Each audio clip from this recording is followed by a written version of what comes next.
Et on se disait avec ma meuf, on regrette le temps de la télé parce qu'au moins tu savais que c'était les Ouais.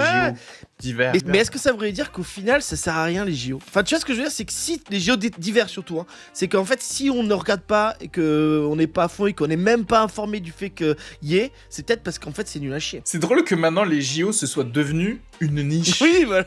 Tu vois ce que je veux dire? La réalité, c'est que c'était une niche des bourgeois Oui. qui vont faire du ski Ça l'est toujours. tout l'hiver et qui apparemment voulaient quand même aussi parfois donner des médailles à des Autrichiens. Parce qu'ils perdaient tout aux 100 mètres. Ils ont créé les JO d'hiver, donc en fait ça a toujours été une niche, mais qu'on nous gavait, on gavait toute la population en disant, enfin parce que tu vois, Bien sûr. n'importe qui en pleine Vendée ou dans la Drôme qui n'a jamais vu de neige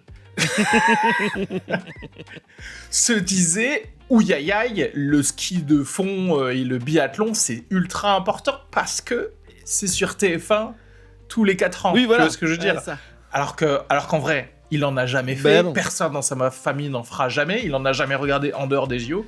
C'est comme si tu disais une fois tous les 4 ans, il y a un concours de manger de la flamencuche. Tu vois. À la limite de la flamencuche, tout le monde en a déjà mangé bien une. sûr. Tu vois. Le biathlon, le curling, tous ces sports chelous. Au final, est-ce que c'est pas un complot, mais genre, il y a des mecs qui sont réunis, on va leur faire croire qu'il existe le sport, parce que personne n'a jamais vraiment vu une course de biathlon. C'est le lobby de Rossignol et Salomon qui veulent vendre Les salauds. des trucs à plus de monde que à ce qu'ils devraient vraiment vendre en fait. Parce que normalement, il y a que Marieux, des Jean-François qui devraient en acheter.